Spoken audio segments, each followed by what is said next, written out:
I was just 17 when my life changed forever, carrying the child of a boy from one of the wealthiest families in town. Looking back now, I still remember the sting of his father's cruel words when we first met, condemning me solely for my humble background. Little did I know then that months later, something unimaginable would happen that would make that same man ashamed of how he treated me. That morning, like so many others, I was startled awake by my little brother Oliver's crying. The old alarm clock on my nightstand showed 6 a.m., its red numbers glowing in the dim light of dawn. I rushed out of bed, my bare feet hitting the cold floor, knowing I needed to tend to Oliver before his cries woke Mom, who was still recovering from a severe bout of flu. With trembling hands, I scraped together what little formula we had left, prepared his bottle, and cradled him close as he drank. Those moments in the early morning light were always bittersweet, reminding me of how much our lives had changed in the 3 years since Dad abandoned us. Since then, I'd become the primary caregiver, supporting both my sick mother and maintaining our tiny house in the working-class district. After settling Oliver back to sleep, I began my daily routine with mechanical precision. I pulled on my old, worn jeans and an oversized t-shirt that hung loose on my thin frame, hastily tying my hair back in a messy ponytail. Vanity was a luxury I couldn't afford anymore, both in time and money. In our small kitchen, I heated up a simple noodle soup from our dwindling pasta supply. After checking that Mom was still sleeping peacefully, I headed out to my part-time job at the local bakery. The owner, Nicholas, was an elderly gentleman who had taken pity on my situation and given me work. The pay wasn't much, but it was enough to keep Oliver in formula and food. Each morning, I'd greet Nicholas with genuine gratitude, put my apron on, and serve the few customers who came seeking fresh bread. Sometimes, Nicholas would save the day-old pastries and bread for me, gently insisting I take them home to my sick mother. After several hours of work that morning, I took my first break. Still wearing my flour-dusted apron, I hurried to the corner grocery store to buy a small amount of sugar for the meager noodle soup I prepared for Mom and Oliver. As I reached for the cheapest package of sugar, a contemptuous voice behind me made my heart freeze. "What's a poor girl like you going to do with that sugar?"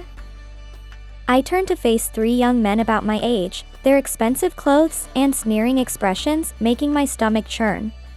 The one in the middle, I recognized immediately, was Zachary, the son of a prominent financial company owner in the city. With all the dignity I could muster, I looked them in the eye and told them I was taking it home.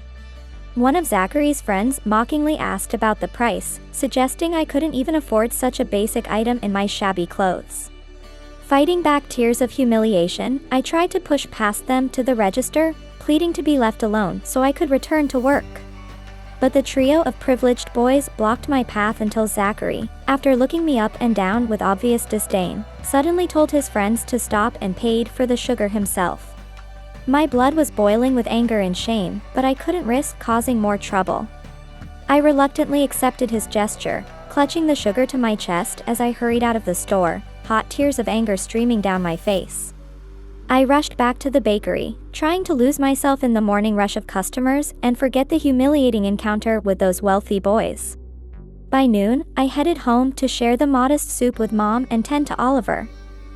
As I took off my apron and said goodbye to Nicholas, my hands were still shaking from the morning's events. Suddenly, I felt someone following me. When I turned around, there was Zachary, walking a few feet behind me with an arrogant smile playing on his lips. I walked faster, but he kept pursuing me until he caught up. I turned to him angrily, demanding to know why he was following me, and asking him to leave me alone. His response was dripping with false innocence as he asked if this was how I showed gratitude for his generosity with the sugar, claiming he was just trying to be kind. Without breaking my stride, I shot back that his kindness rang hollow after the way he treated me earlier. But this persistent young man caught up with me again, his tone noticeably softer this time. He admitted that his behavior at the store had been wrong. As we walked away from the grocery store, he confessed that he sometimes acted foolishly to impress his friends, then added that he actually thought I was very pretty and wanted to take me out sometime. I studied his face with skepticism, but the arrogance I'd seen earlier had been replaced by an almost puppyish expression of remorse. Could it be possible that one of these wealthy, entitled boys was actually apologizing to me? His sudden change in attitude left me bewildered, but something in his eyes made me decide to give him a chance. In a softer voice, I told him I would forgive him if he promised never to treat me that way again, adding that I needed to go because my mother was waiting. His face lit up with excitement as he promised he wouldn't make me regret it, asking for my phone number so he could call and take me somewhere nice. Despite myself, I couldn't help but smile a little. Perhaps I had misjudged him after all. I gave him my number, and he finally let me go, calling after me that he'd phone soon to ask me out. That night, after feeding Mom her soup and spending hours playing with Oliver, I was exhausted but found myself falling asleep with a small smile on my face. For the first time in what felt like years, I had a reason to feel a glimmer of hope. The next morning, I was once again awakened by Oliver's crying. When I rushed to get up, I was surprised to find Mom already out of bed, holding my little brother in her arms. In her weak voice, she assured me everything was fine and told me to get some more rest. I protested, reminding her that she was barely recovered herself and needed help. She insisted that thanks to me, she'd slept well and was feeling better, urging me to go back to bed. For once, I listened. My body ached with exhaustion. As I burrowed under the blankets, my heart warmed watching Mom change Oliver's diaper and tickle him until he giggled. Though I wanted to help more, sleep overtook me. Hours later, I jolted awake and saw with horror that I was almost late for my shift at the bakery. As I hurriedly changed clothes, my mind wandered to the strange encounter with Zachary the day before. With a sinking heart, I thought about how he was arrogant yet charming, rich, and probably just stringing me along with false promises about calling. Passing through the living room, I felt relieved to see Mom knitting clothes for Oliver, looking a bit stronger. I kissed my brother goodbye, quickly ate breakfast with some tea and the bread Nicholas had given me yesterday, then rushed off to work.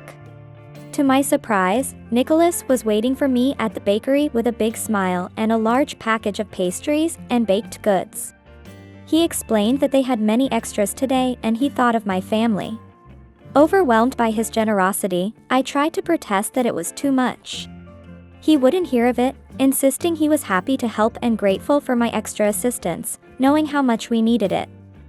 Moved to tears, I hugged the old man and promised to share this feast with Mom and Oliver.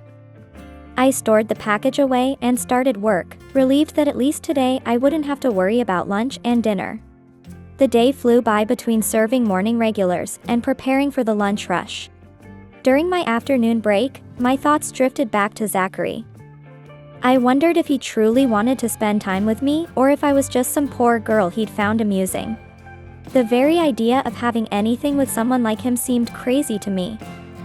As if summoned by my thoughts, Zachary suddenly appeared while I was sitting on the sidewalk, trying to catch some fresh air.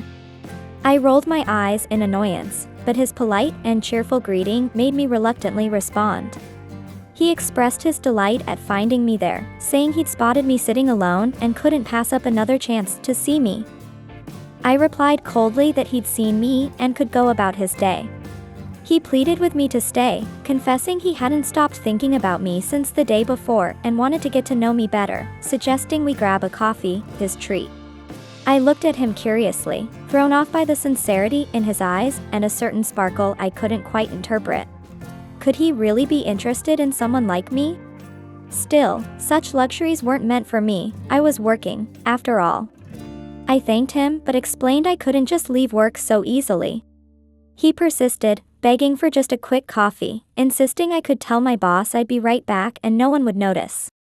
His pleading eyes finally wore me down. With a resigned sigh, I stood up and told Nicholas I'd be back in a few minutes. Zachary led me to an elegantly decorated cafe nearby, worlds apart from the modest places I usually frequented. I felt out of place in my old clothes, but his gentle demeanor gradually put me at ease. Over coffee, we shared stories about our lives. I gave him a brief overview of Mom's illness and caring for Oliver, careful not to delve too deeply into the painful details. He talked about his university studies, the family business he was expected to inherit, and his father's strict demands and high expectations. Time slipped away, and when I glanced at the clock, I was horrified to see 45 minutes had passed. I needed to rush back before Nicholas noticed. Zachary apologized profusely as we practically ran back to the bakery. Thankfully, Nicholas hadn't noticed my extended absence. Before parting, Zachary begged to see me again, and I found myself trusting him enough to agree to meet at the same cafe after work the next day. I returned to work with a smile that lasted all day. That evening, while feeding Mom and Oliver the delicious pastries Nicholas had given us, I told her about my new boyfriend. She hesitated at first, worried that someone from such a prominent family might be trying to take advantage of me. But seeing the hope in my voice as I talked about him, she cautiously gave her blessing, warning me to take things slowly. The next few days fell into a wonderful routine.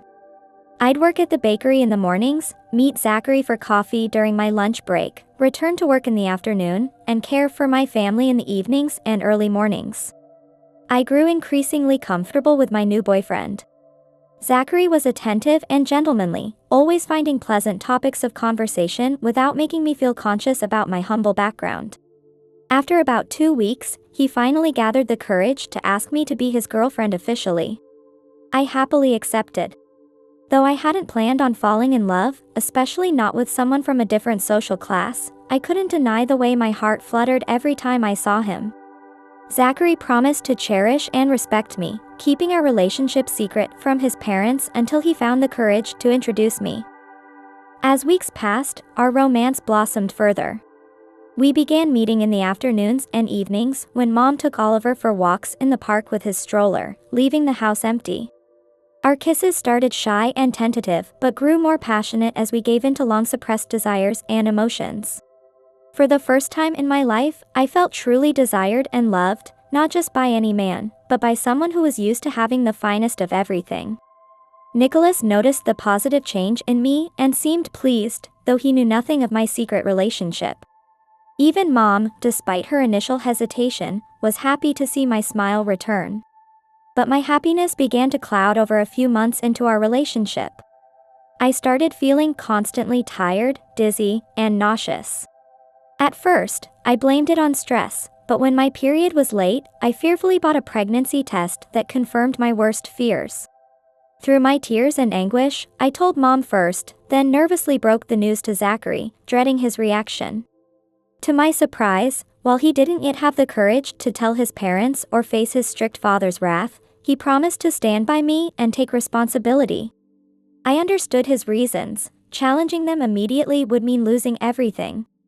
Though I loved him desperately, deep down I always harbored fears and doubts about our social and economic differences. We had no choice but to keep our secret as my belly slowly grew, meeting in hidden places. The months passed slowly and heavily for me. Life seemed to rush by in a blur of morning sickness, dealing with difficult customers at work, caring for Mom and Oliver, and keeping my relationship with Zachary hidden. He was kind to me, bringing vitamins and supplements to help with the pregnancy, but he insisted on keeping the truth from his parents. Though I didn't want to pressure him, my fears and anxieties grew along with my expanding belly. One afternoon, 6 months into my pregnancy, I left work early because I could no longer bear the discomfort. As I headed to the pharmacy for some pain medication, I suddenly spotted Zachary's father's luxury car parked on the next street. Unable to contain my curiosity, I walked toward it and was shocked to see the distinguished man in his suit happily entering an apartment building with an attractive red-headed woman much younger than his wife. My blood boiled at the hypocrisy. This respected man who criticized my humble background was meeting with what appeared to be his mistress. Though I felt an overwhelming urge to confront him, my advanced pregnancy held me back. Filled with anger and helplessness, I continued to the pharmacy, praying for strength to finish my remaining shift at the bakery. That evening, I arranged to meet Zachary in the park during Mom's walk with Oliver. I knew I had to tell him what I'd seen. Zachary listened with visible distress but defended his father, trying to justify that many powerful men had mistresses, and it didn't mean they didn't love their families. His response infuriated me. I confronted him about his father's hypocrisy, how he could insult me for being poor while secretly meeting his mistress. I told him this situation couldn't continue, that his child deserved a name and a home, and if he wouldn't provide them, I would fight tooth and nail to make him acknowledge his paternal responsibilities. Our argument escalated until I collapsed on the bench, sobbing inconsolably. I was exhausted from living in the shadows. Though Zachary tried to comfort me and promised to fix things, I could see the hope dying in his eyes. With a heavy heart, I said goodbye and slowly walked home. I made sure to wipe away my tears before reaching home, not wanting to worry Mom further. For the next few days, I moved through life like a zombie. I performed my work mechanically, dodging Nicholas's concerned questions about my pale complexion. Zachary didn't appear again and stopped responding to messages. Perhaps he'd finally grown tired of me, or maybe I'd just been a passing fancy. I had no fight left in me and needed to focus on working through my pregnancy and giving my baby a future. One lunch break, I went as usual to buy fresh vegetables for soup for Mom, who had suffered a relapse. After paying with what little money I had left, I was heading out of the store with my grocery bag when I literally bumped into Zachary's imposing mother at the door. This elegant woman looked me up and down, her eyes stopping and widening at my clearly swollen belly. My face burned with shame as I watched recognition dawn in her eyes. I wanted desperately to run away, but it was too late. In a harsh tone, she demanded to know if I was the bakery girl her Zachary had been visiting, and if the baby was his. I nearly fainted right there on the spot. My legs trembled beneath me as tears of humiliation began to well up in my eyes. My condition told her everything she needed to know before I could even stammer out a response. She cut me off before I could explain, saying she never expected this from Zachary. She acknowledged my difficult situation but accused me of using it to trap her son, suggesting that women of my class would do anything to escape poverty. I pleaded with her, desperately trying to explain that I'd never trapped anyone, that our relationship had developed naturally, and that Zachary had promised to take responsibility. She silenced me with a sharp "enough." Then she issued her ultimatum: her husband must never know about this, or I would regret it for the rest of my life. With that, she pulled out a thick wad of bills from her purse and placed it on my trembling hand that still clutched the grocery bag. Then she turned on her expensive heels and left me standing there, a mess of fear, anger, confusion, and tears. Back home, my stomach was too upset to eat a single bite. After serving Mom her soup, I lay in bed staring at the ceiling, replaying that horrible confrontation in my mind. Maybe Zachary's mother was right after all, I didn't belong in their world. But I couldn't take that money, it felt like betraying my unborn child. Over the next few days, I tried repeatedly to contact Zachary, but it was useless. The phone number he had given me was disconnected. I suspected his mother had intervened, cutting off all contact to prevent her husband and son from discovering the truth and causing a scandal. The weeks that followed were the loneliest of my life, my soul feeling torn apart. Mom and Nicholas noticed the change in me, but no one knew the real cause of my sadness. One afternoon, about a month before my due date by my calculations, Mom had to leave urgently. A neighbor had been in an accident and needed help getting to the hospital. As expected, I was left alone to care for little Oliver. I prepared his dinner with our dwindling food supplies and fed him. Suddenly, Oliver began crying violently, as if in severe stomach pain. I tried desperately to comfort him, not knowing what to do. His cries were so sharp and intense that I feared something was seriously wrong. Without a second thought, I grabbed him and headed out. Holding my brother tightly, I tried to hail a taxi to the emergency room since we didn't have a car. Fortunately, I managed to stop one, climbed in with Oliver, and frantically directed the driver to the nearest children's hospital. In my panic, I completely forgot to notify Mom. My only concern was getting my little brother, who was crying heart-wrenchingly, seen by a doctor as quickly as possible. When we arrived, the kind taxi driver helped me get out and into the emergency room. I desperately called for help, and soon a nurse rushed over with a stretcher, placing Oliver on it to begin the examination. While they performed neurological tests and checked his reflexes, I stood by anxiously, fighting back tears. I stroked his tiny hand, whispering words of encouragement. After several agonizing minutes, the doctor finally approached with surprising news. Oliver had merely suffered severe stomach pains from something that didn't agree with him, and would recover quickly with treatment and prescribed medication. I exhaled deeply, feeling my soul return to my body. Holding my brother close, I covered him with kisses and promised to always protect and care for him. In that moment, all I wanted was to get home quickly and tell Mom everything was okay. After paying the doctor with the few coins left in my wallet and Oliver calmed down, I carried him outside. My heart sank when I saw the taxi that had brought us was gone. The driver must have grown tired of waiting and abandoned us there. I felt my world crumbling around me. Far from home, with no money for another taxi, there I was, 9 months pregnant, holding a baby, alone on the streets at night. The tears I'd been holding back burst forth as I clutched Oliver protectively, walking aimlessly along the sidewalk with no idea what to do. Then, to my astonishment, I spotted Zachary's father's car parked across the street. It made no sense for him to be in this area at this hour. Just then, I watched as an elegant red-headed woman stepped out of the car and entered a nearby building alone. My eyes widened in shock as I recognized her as the same woman I'd seen with Zachary's father months ago. She was his mistress, and this was their secret meeting place. Life seemed determined to keep throwing me into situations involving this family.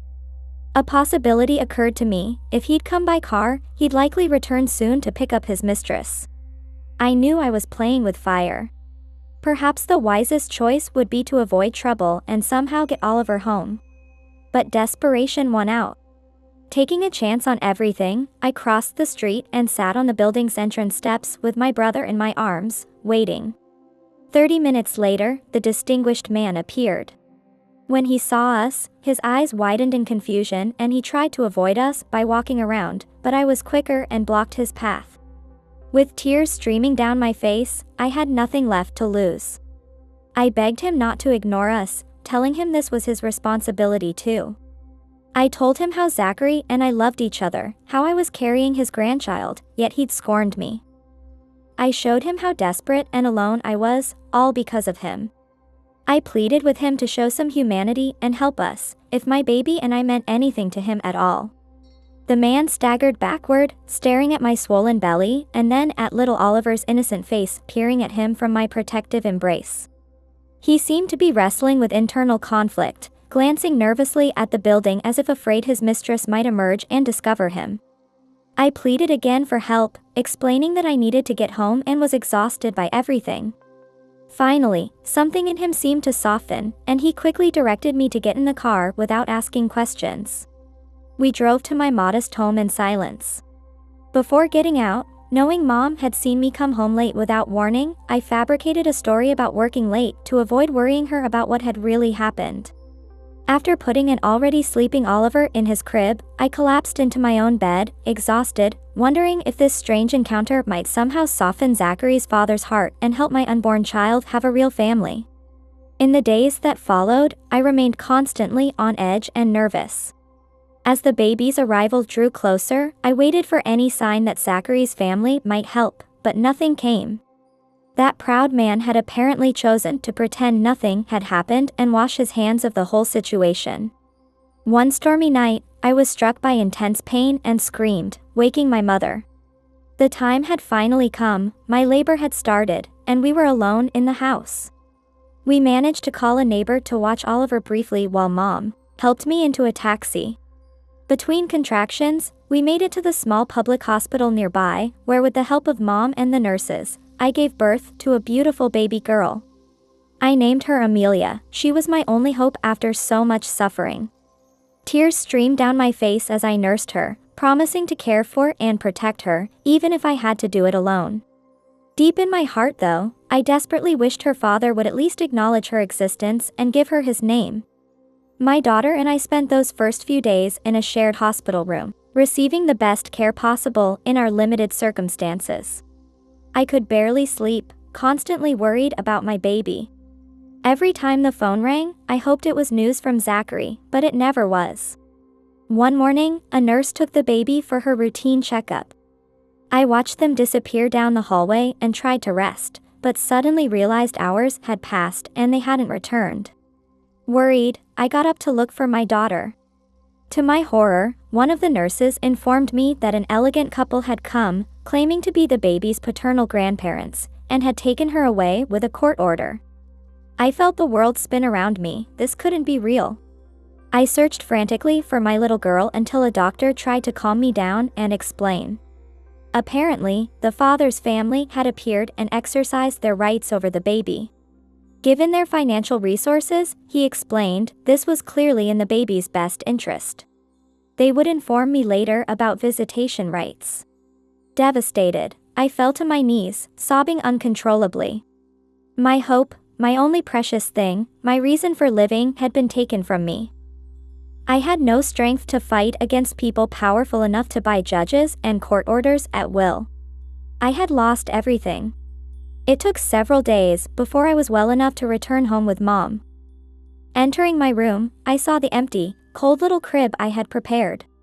I collapsed again, cursing my fate and wishing for death to escape this pain. Mom tried to console me, saying at least the baby would have opportunities and comfort, but it was little comfort to my shattered soul. I barely ate, and my health deteriorated gradually from extreme grief and weakness. 2 weeks after this tragic event, as I lay in bed staring into nothingness, I suddenly heard shouting outside. I recognized Zachary's voice desperately calling my name. I quickly stood up, surprised to see him there after so long, when I had no reason left to fight. He burst into the room breathless, tears in his eyes, clearly sensing my pain. Through his tears, he begged for forgiveness, explaining that his mother had kept him locked away when he told her everything, preventing him from finding me.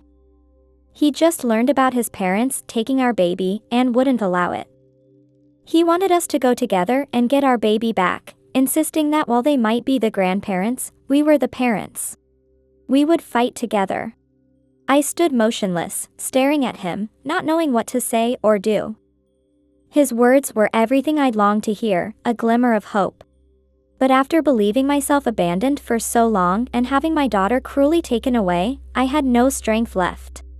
Suddenly, I felt dizzy and everything went white as I collapsed in front of Zachary. I heard him cry out my name in terror as my body, finally reaching its limit, gave out beneath me. The last thing I heard before losing consciousness was Zachary frantically calling for an ambulance. It took several days before I opened my eyes again. I lay weakly in a hospital bed with an IV in my arm. Mom and Zachary sat beside me, their faces etched with worry. Through their tears, they explained how they'd had to stabilize me urgently, and how the cruel truth that Zachary's parents had been hiding was finally revealed. That truth had triggered my emotional collapse. I learned that Zachary's mother had found me first, orchestrating the taking of my baby during delivery and trying to keep me away for fear of scandal. But Zachary had finally stood up to his parents, reaching an agreement that he would acknowledge and care for our little baby until he could establish a stable home. That day, I finally held my beloved Amelia in my arms again.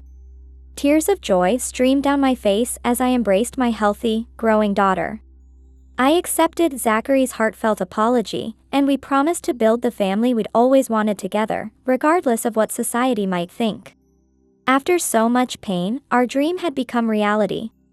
Thanks to medical care, I was able to recover both physically and emotionally.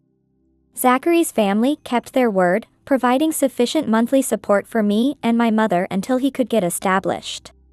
A year later, the three of us were living together in our own home, a wedding gift from Zachary's father when we legally married. Amelia grew up healthy and loved, flourishing in the comfortable environment her parents had fought so hard to provide. I learned that social prejudices could be overcome by love, and that new opportunities could rise from the ashes. My sad story became one of triumph, one I would tell my children years later to help them understand how fortunate we were to be part of this beautiful family. If you enjoyed this story, please give this video a like and subscribe to the channel. Your support encourages us to continue delivering touching stories almost every day. Don't miss the amazing story that will appear next on your screen. We sincerely thank you for watching. Click the link on your screen now.